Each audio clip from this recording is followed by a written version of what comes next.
Welcome to another investor interview. In this interview I meet Scott Williams, an investor from Crewe. I met Scott a few years ago and since then his businesses have gone from strength to strength. In this episode he's going to show us around two of his HMO projects that he currently has underway. The first one is at the beginning of the development phase / mid refurbishment, and the second one is right at the end at the furnishing and snagging phase. I really think you'll enjoy this episode as it is absolutely jam-packed with information. Scott really goes into the nitty-gritty details of some of the hurdles he's had to overcome with builders letting him down and then such damp patches returning at the last stage. As always, if you enjoy these videos, we'd really appreciate if you could subscribe to the channel. That way you can stay up to date with our interviews when they come out weekly. So without further ado, Scott's favourite saying, he has a podcast by the way, if you didn't know. I've also been a guest on it, so I think you should go take a look. I'll put the web address here. Let's get straight into this one.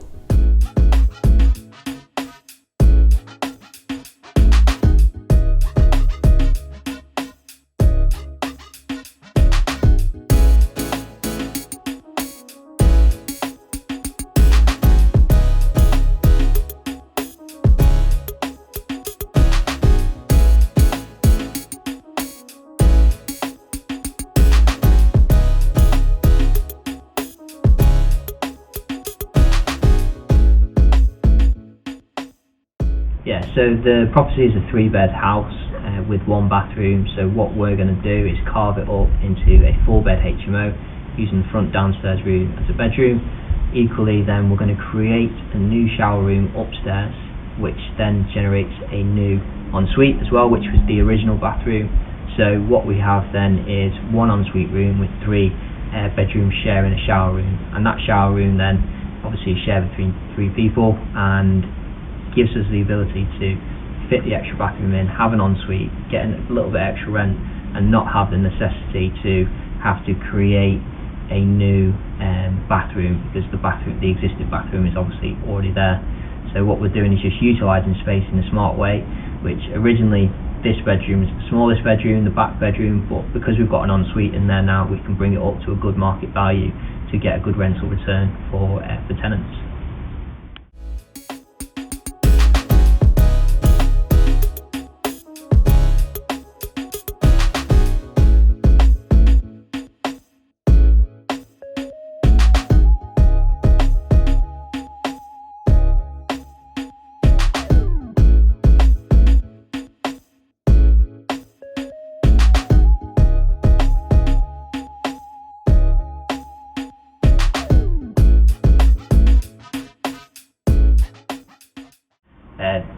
This property was on the market for $99,950 and we negotiated it down to $77,000, so almost 25% below market value. We had this project funded fully by an investor, $77,000. They had first charge on the property and we pay them a 10% interest per annum, which is paid monthly rather than rolled up, which is what the investor wanted, which is fine by us. We're looking for hopefully $130,000 to $125,000 on the refinance and a refurb cost coming in around about $25,000. So originally we weren't going to go back to brick, but we've ended up doing that just because it future-proofs the property. Yes, there's a bit of pain up front financially, but the future of the property, because predominantly you want to be in the market for 10-15 years and have good property and good stock that's not requiring a lot of work to maintain and not requiring a lot of money to equally maintain as well. So we go for the full approach of changing as much as possible whilst we are back to brick, we rewire, we replumb, so we do everything so it is future proof for the next at least 10-15 years.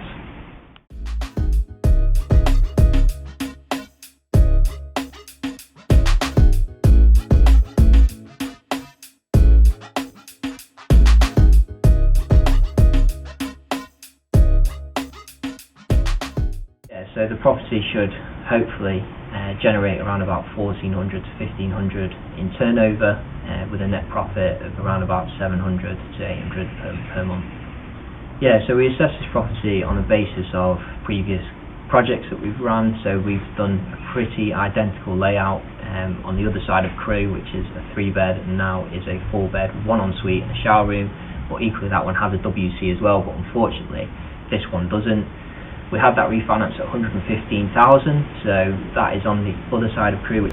With this project being close to the train station, we think we can get a better refinance because this area is a little bit more affluent than the other side of Crewe. Both good areas in terms of rental demand. The other property is close to Bentley, whereas this one's close to the train station, so we hope to get that refinance. So we base the layout, the numbers on where the market is, past experience, and equally what we think the property will be worth using comparables against other refinances we've had.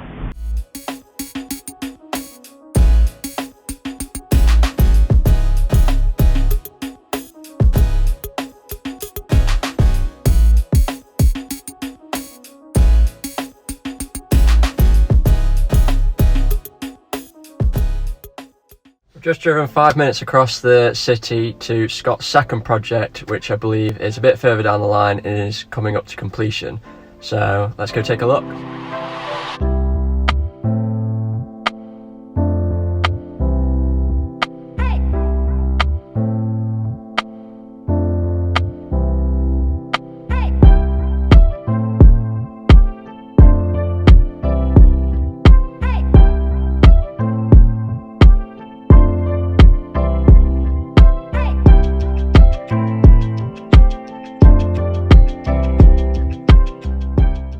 So this property was a 2-bed terrace, which you'll see through the tour as upstairs. The back bedroom. Now the second bedroom was originally the bathroom. We've then created a shower room in the front bedroom, which is bedroom 4, to just take away a bit of space from up there and create a shower room shared between 4 people. We also added a WC downstairs, and that allows tenants just to have that ability. If someone's using the bathroom upstairs, they can still go to the toilet, just use it for convenience. We had to dig up this room anyway because it was the old quarry tiles, so we were able to take the soil outside because we dug the floor up anyway. So this has been newly insulated, hardcore, and obviously concreted on top, so this is a brand new room pretty much. There's a few damp issues that still need to be seen to. That's just given because the Victorian terrace properties normally have damp issues, given that they're solid bricks and no insulation or cavity walls, so it's quite difficult to keep the damp out, although it has had a damp course and been tanked. So yeah, this was on the market for I think it was 60,000 from memory, and we had originally offered 55,000, which was rejected because they accepted an offer close to the asking price. A couple of months later, it turned out that the people that had offered on it, had their offer accepted, were time wasters and were trying to renegotiate the price. So the agents came back to us and we agreed 57,000 for this 2-bed. We've just had it recently refinanced at 110,000, bringing in the refurb costs around about 35,000. So we do leave a little bit of money in, but because it's HMO, we'll be cash flowing a little bit higher, and equally we might be looking to do service accommodation with it as an option as well. So there's multiple options. We equally enjoy these kind of houses because worst case scenario, very worst case scenario, we can flip it to a single let as well, given that there's no en-suites, given that it does lend itself to being a nice family home for 3 bedrooms. You could still have the downstairs bedroom as a bedroom rather than dining room, and just keep this the way it is, so potentially a 4-bed house.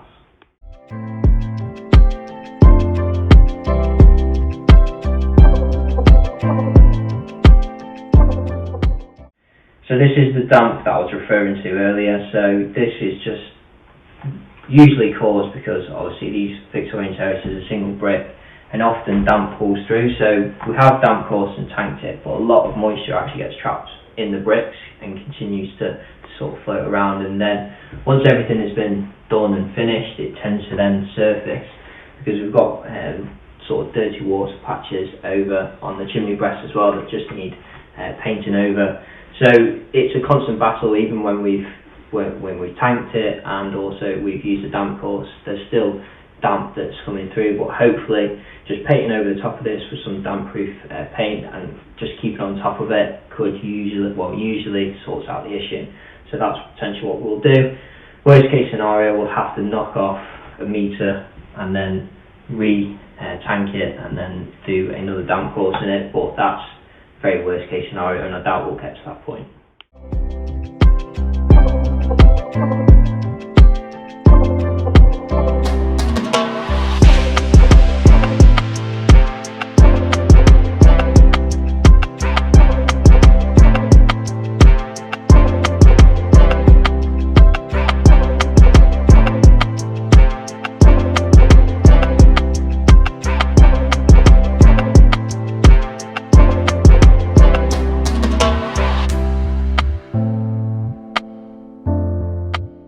Okay then, Scott, tell us what this neat little contraption is. So obviously when you're opening doors, tenants don't really care whether they're going to bash the wall, hit the wall, or do whatever. So they often open the door, swing it open, bash the wall. So these little things, like £5 on Amazon, you get I think a pack of 10. And if you just stick these on the walls, it just preserves the fact that now I don't need to replaster it, I don't need to fill it, I don't need to repaint it, and equally it stops the tenants smashing the doors up as well. A little top tip for you. Yeah, so this is a purchase within our limited company, and the purchase was funded partly by a deposit from the company and bridging finance as well. We use the bridging group to fund the bridge. So potentially going down the HMO route, we would charge around about £325 per room, so that's bringing in an approximate figure of £1,300 per month. And the service accommodation route will potentially be charging £80 to £90 per night, so there are options there. So equally on a sort of 75% occupancy, it works out around about £1,500 to £1,700 per month. I think, don't quote me on those figures, but the figures are great as service accommodation. So for the first 2 months we are going to trial as a service accommodation unit, and if it doesn't work we'll just flip it straight onto the HMO. And we know that these rents, as we have a letting agent in the area, Amplo Lettings, and we're very hands-on with finding tenants and using Facebook to market properties, which a lot of agents in the area don't particularly use. So we know that we can fill these rooms if needs be.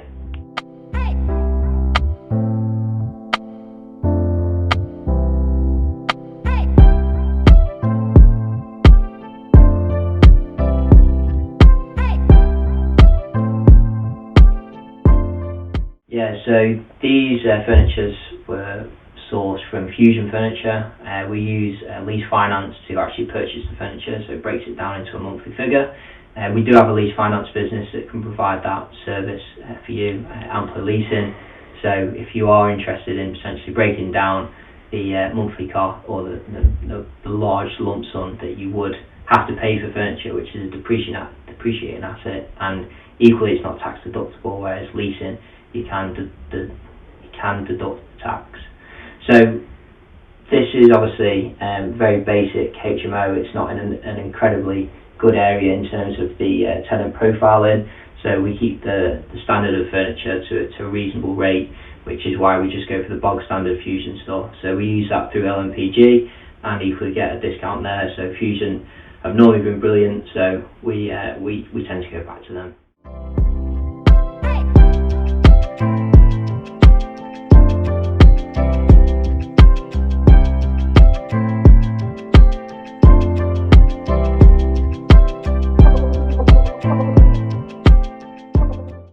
So this project was started in December, but as mentioned earlier, we had some builder issues, so obviously matching that with COVID-19, there's been some delays in the project, so it has taken a lot longer than originally planned. However, given the conditions and in terms of the COVID-19 conditions and the builder issues, we've pulled it out of the bag to get it finished within sort of 7 months, which might be eye-watering for some people, but for us, for considering what's happened, it's a good time scale. And equally paired with the refinance that we've had, it's probably worked out good timing considering how buoyant the market is currently. So where it's up to now is we're just looking to snag, obviously the damp issues need to be sorted, there's a few cracks that need filling, and just a few extra jobs that need ticking off, such as the fire door closers on some of the doors don't slam the door shut, which do pass building regs and housing standards. They need to be done to that standard. Obviously it's a 4-bed, so it's unlicensable, so it's not necessary to go the full extent, but we do go the full extent, so we can get the building regs passed off, get the full C3 to C4 use change, and equally we future-proof this as a HMO, and it's safe for our tenants as well, which is the most important thing to us when you know, looking at business from an ethical perspective, which is 100% how we run our businesses.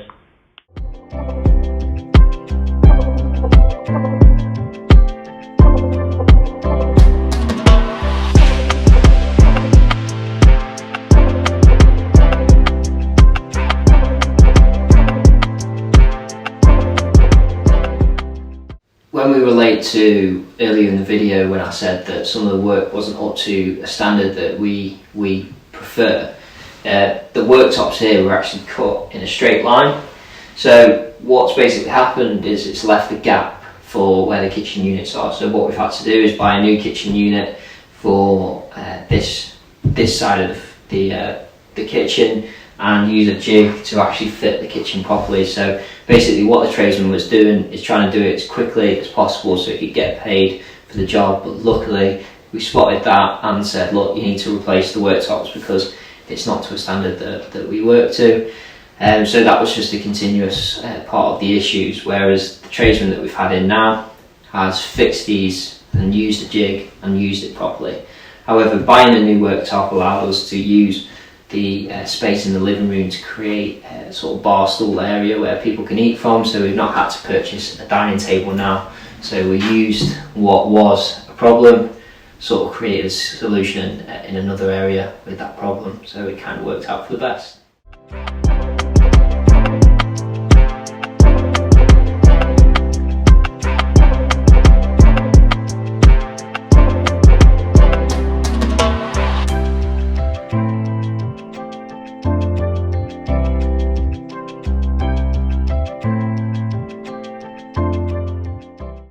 So my advice would be to not be afraid to just get started. I think a lot of people in this industry like the idea of property. They think that it's relatively straightforward, but there is quite a complex structure to property. It's very much running a business from start to finish, and people can underestimate what they do, and equally they can get stumped with not actually getting started. So compassing the two together, you're going to make mistakes, that's a fact, because everybody makes mistakes, but it's what you do and how you look at those mistakes and how you improve from those mistakes that really counts. You know, we've had endless amounts of issue with tradesmen, whereas now we've got that down to a T, and that's only really arise just on the basis that we've not given up and we've worked out where we went wrong and where we can improve. And my advice would be to just go ahead, just get started, and you will make mistakes, but don't be afraid to make mistakes, because as long as you pick yourself back up and go again, that's the most important thing.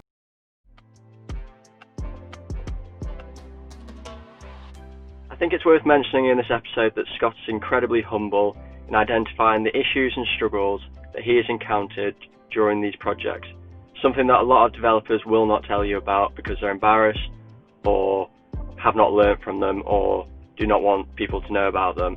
I think it's important that viewers of this video learn from these mistakes so that they don't make them in their own development career. I hope you enjoyed that interview. I think you'll agree that Scott speaks a lot from his experience and has passed on a lot of knowledge in that little walk around guide. You'll be able to find the details and links for this episode in the description box below. As always, if you enjoyed this video, then please like, subscribe and feel free to comment. Thanks again for watching, and we look forward to bringing you more videos just like this one.